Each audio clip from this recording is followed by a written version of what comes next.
Welcome to time 24/7. ఈ వీడియోలో IPL match number 16 review చూద్దాం. ఈ match Rajasthan Royals, Royal Challengers of Bengaluru RCB versus RR ఈ రెండు జట్ల మధ్య గౌహతిలో జరిగింది. ఈ మ్యాచ్లో రాజస్థాన్ రాయల్స్ కంఫర్టబుల్గా విజయం సాధించింది. సో ఇది ఈ రాజస్థాన్ రాయల్స్కి వరుసగా 4వ విజయం. ఇప్పటి వరకు ఐపీఎల్ స్టార్ట్ అయిన దగ్గర 19 సీజన్ స్టార్ట్ అయిన దగ్గర నుంచి రాజస్థాన్ రాయల్స్ 4 మ్యాచ్లు ఆడింది. ఈ 4 మ్యాచ్ల్లో కూడా కంఫర్టబుల్గా విజయం సాధించింది. అంటే ఆ జట్టు అంత స్ట్రాంగ్గా ఉంది. బౌలింగ్, బ్యాటింగ్, ఫీల్డింగ్ అన్ని విభాగాల్లో కూడా రాజస్థాన్ రాయల్స్ మంచి కంఫర్టబుల్గా ఉంది. మంచి స్ట్రెంగ్త్, అన్ని విభాగాలు మంచి స్ట్రెంగ్త్ అయి ఉన్నాయి. ఈ రాజస్థాన్ రాయల్స్కి కెప్టెన్ రియాన్ పరాగ్. గత ఏడాది వరకు సంజు శాంసన్ రాజస్థాన్ రాయల్స్ లీడ్ చేశాడు. ఈసారి మనకి ఈ జట్టు సారథ్య బాధ్యతలు రియాన్ పరాగ్ ఇచ్చారు. రియాన్ పరాగ్ తాలూకా నిర్ణయాలు, కెప్టెన్గా ఆయన తీసుకుంటున్నటువంటి నిర్ణయాలు మంచి ఫలితాలను ఇస్తున్నాయి. పర్టికులర్గా నిన్న జరిగిన మ్యాచ్లో చూసుకున్నట్టయితే వైభవ్ సూర్యవంశీ మనకి తెలుసు, చిచ్చరపిడుగు, ప్రస్తుతం 15 ఏళ్ళు. గత ఏడాది అంటే తనకి 14 ఏళ్ల వయసులోనే గుజరాత్ టైటాన్స్తో జరిగిన మ్యాచ్లో 35 బంతుల్లోనే సెంచరీ కొట్టి సంచలనం రేపాడు. మొత్తం క్రికెట్ ప్రపంచాన్ని అంతా తన వైపు తిప్పుకున్నాడు. అటువంటి సూర్యవంశీ ఈ ఏడాది కూడా సత్తా చాటుతాడని అందరూ భావించారు. అంచనాలకు తగినట్లుగానే ఆడుతున్నాడు. నిన్న జరిగిన మ్యాచ్లో అంటే మ్యాచ్ నెంబర్ 16లో బెంగళూరుతో జరిగినటువంటి మ్యాచ్లో వైభవ్ సూర్యవంశీ చెలరేగి ఆడాడు, విధ్వంసం సృష్టించాడు అనమాట. చేజింగ్ చేస్తున్నారు. నిన్న 202 టార్గెట్ రాజస్థాన్ రాయల్స్ ముందు. అంతకుముందు ఫస్ట్ బ్యాటింగ్ చేసినటువంటి ఆర్సీబీ జట్టు 201 పరుగులు చేసింది. 8 వికెట్స్ కోల్పోయి 201 రన్స్ చేసింది. రాజస్థాన్ రాయల్స్ ముందు 202 పరుగుల టార్గెట్ విధించింది. 202 పరుగుల టార్గెట్ అనేది రాజస్థాన్ జట్టు ముందు చాలా చాలా తక్కువగా అనిపించింది. ఎందుకంటే విధ్వంసకరమైనటువంటి బ్యాటర్లు ఉన్నారు టాప్ ఆర్డర్లో.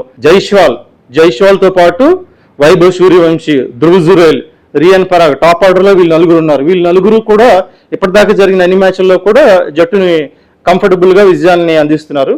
నిన్నటి మ్యాచ్ గురించి చూసినట్టయితే పవర్ ప్లే ముగిసేసరికి అంటే 6 ఓవర్లు పూర్తయ్యేసరికి 97 పరుగులు చేశారు. అన్బిలీవబుల్ అనమాట, 97 పరుగులు. సో ఒకవైపు మనకి జైస్వాల్ ఉన్నాడు, జైస్వాల్తో పాటు వైభవ్ సూర్యవంశీ, వీళ్ళిద్దరూ స్టార్ట్ చేశారు ఇన్నింగ్స్. జైస్వాల్ చాలా లాస్ట్ మ్యాచ్లో చాలా బాగా ఆడాడు, 70+ స్కోర్ చేశాడు. ఈ మ్యాచ్లో అంటే మ్యాచ్ నెంబర్ 16లో జైస్వాల్ కొద్ది త్వరగా అవుట్ అయిపోయాడు, 14 పరుగులకి అవుట్ అయిపోయాడు. ఆర్సీబీ బౌలర్ హ్యాజిల్వుడ్ వచ్చాడు రీఎంట్రీ. ఇదే ఫస్ట్ మ్యాచ్ హ్యాజిల్వుడ్కి. హ్యాజిల్వుడ్ బౌలింగ్లో జైస్వాల్ అవుట్ అయిపోయాడు, 14 పరుగులకి అవుట్ అయిపోయాడు. అవుట్ అయిపోయిన తర్వాత జురెల్ వచ్చాడు. జురెల్, వైభవ్ సూర్యవంశీ వీళ్ళిద్దరూ కలిపి ఇన్నింగ్స్ని చక్కదిద్దారు. సూర్యవంశీ అయితే చిచ్చర పిడుగులా చెలరేగి ఆడాడు. 4లు 6లు చెలరేగి మొత్తం కొట్టాడు అనమాట. మొత్తం స్టేడియం అంతా హోరెత్తించాడు. 7 4లు 8 6లు అనుకుంటాం మొత్తం మన సూర్యవంశీ చేసినవి. మొత్తం ఈ పవర్ ప్లే పూర్తయ్యేసరికి మ్యాచ్ ఆటోమేటిక్గా ఆర్సీబీ చేయి దాటిపోయింది.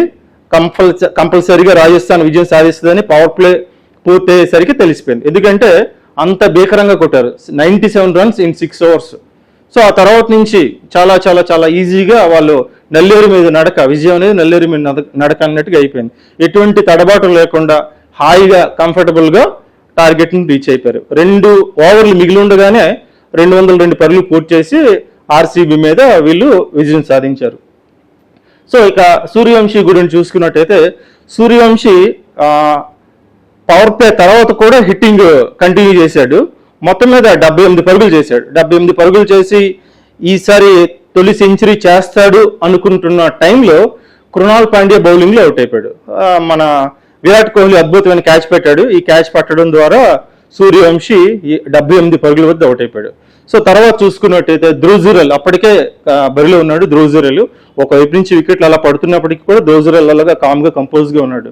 సో 128 పరుగుల వరకు కూడా ఒక వికెటే ఉంది. ఒక వికెట్ ఫస్ట్ పడినటువంటి జైస్వాల్ వికెట్ 108 పరుగుల వద్ద, అక్కడ వరకు బిగినింగ్లో పడింది వికెట్, తర్వాత అసలు వికెట్ పడలేదు. 128 పరుగుల వరకు కూడా ఒక వికెటే ఉంది ఆర్ఆర్కి. సో తర్వాత 129 పరుగుల దగ్గర నుంచి కూడా కొద్ది ఈక్వేషన్ మారిపోయింది. ఎలా అంటే అక్కడి నుంచి ఆర్సీబీ బౌలర్లు చెలరేగారు. సో ఫస్ట్ సెకండ్ వికెట్ రూపంలో సూర్యవంశీ అవుట్ అయ్యాడు. సూర్యవంశీ అవుట్ అయిన తర్వాత బాల్కే హెక్టర్గా పేరు గడించిన హెట్మేర్ కూడా ఆ నెక్స్ట్ బాల్కి అవుట్ అయ్యాడు. కృణాల్ పాండ్యా ఈ 2 వికెట్లు ఇమీడియట్ తీశాడు. సో అదైన తర్వాత నెక్స్ట్ ఓవర్లో మరొక వికెట్ పడిపోయింది.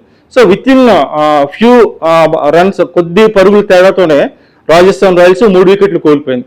3 వికెట్లు పడిపోయిన తర్వాత ఈ మొత్తం షిఫ్ట్ అవుతుందేమో, బెంగళూరు వైపు మ్యాచ్ షిఫ్ట్ అవుతుందేమో అని చెప్పి కొంతమంది భావించారు. కానీ అక్కడ ధ్రువ్ జురెల్ ఉన్నాడు. ధ్రువ్ జురెల్తో పాటు సీనియర్ బ్యాటర్ రవీంద్ర జడేజా కూడా జాయిన్ అయ్యాడు. DJ and RJ combination, DJ అంటే ధ్రువ్ జురెల్, ఆర్జే అంటే రవీంద్ర జడేజా. ఈ డీజే ఆర్జే కాంబినేషన్ అలా చాలా వరకు నిలబడి జట్టును విజయ తీరాలకు చేర్పించింది. కంఫర్టబుల్గా విజయం సాధించారనమాట ఈ మ్యాచ్లో. సో దీంతో ఇంకా వాళ్ళు చేసిన ప్రయత్నాలు ఏవి ఫలించలేదు. ఆర్సీబీ చేసిన బౌలింగ్ చేంజెస్ చాలా చేశారు, 7 బౌలింగ్ చేశారు వికెట్లు పడగొట్టడానికి. కానీ వీళ్ళిద్దరి తాలూకా భాగస్వామ్యం చాలా పటిష్టంగా ఉండి చివరి వరకు నిలిచి చాలా కంఫర్టబుల్గా కేవలం 4 వికెట్లు కోల్పోయింది. ఆ 4 వికెట్లు కోల్పోయి ఎప్పుడు 10వ రియాన్ పరాగ్ తర్వాత రియాన్ పరాగ్ కూడా కొద్దిగా త్వరగా అవుట్ అయిపోయాడు ఈ మ్యాచ్లో. రియాన్ పరాగ్ అవుట్ అయిన తర్వాత నుంచి 10వ ఓవర్లో రియాన్ పరాగ్ అవుట్ అయ్యాడు. రియాన్ పరాగ్ అవుట్ అయిన దగ్గర నుంచి లాస్ట్ వరకు మరో వికెట్ పడలేదు. 4th వికెట్ రూపంలో రియాన్ పరాగ్ అవుట్ అయ్యాడు. 5th వికెట్ అనేది పడలేదు. 18వ ఓవర్ వరకు, 10వ ఓవర్లో రియాన్ పరాగ్ వికెట్ పడితే 18వ ఓవర్ వరకు మ్యాచ్ పూర్తయిన వరకు మరో వికెట్ పడలేదు. రవీంద్ర జడేజా అండ్ ధ్రువ్ జురెల్ వీళ్ళిద్దరూ కూడా చాలా చక్కని పటిష్టమైన భాగస్వామ్యంతో ఎటువంటి తడబాటు లేదు. మనకి వెనకతల నుంచి ప్రెజర్ ఏం లేదు. ఎందుకంటే ప్రెజర్ లేకుండా సూర్యవంశీ అనేది బిగినింగ్లోనే పవర్ ప్లేలలోనే మంచి స్కోర్ చేయడంతో రిమైనింగ్ బ్యాటర్స్ మీద ఎటువంటి ప్రెజర్ లేదు. ప్రెజర్ లేకపోవడంతో వీళ్ళంతా కూడా హాయిగా కంఫర్టబుల్గా చేసి మ్యాచ్ని గెలిపించారు. ఇది వాళ్ళకి డైరెక్ట్గా 4వ విజయం. సో నెక్స్ట్ మ్యాచ్ వాళ్ళు హైదరాబాద్ వస్తున్నారు, సన్ రైజర్స్ హైదరాబాద్తో తలపడుతున్నారు. సో అది నిన్నటి మ్యాచ్ తాలూకా రివ్యూ. షేర్ చేయండి, లైక్ చేయండి, సబ్స్క్రైబ్ చేయండి. మరిన్ని వీడియోల కోసం బెల్ సింబల్ పై క్లిక్ చేయండి.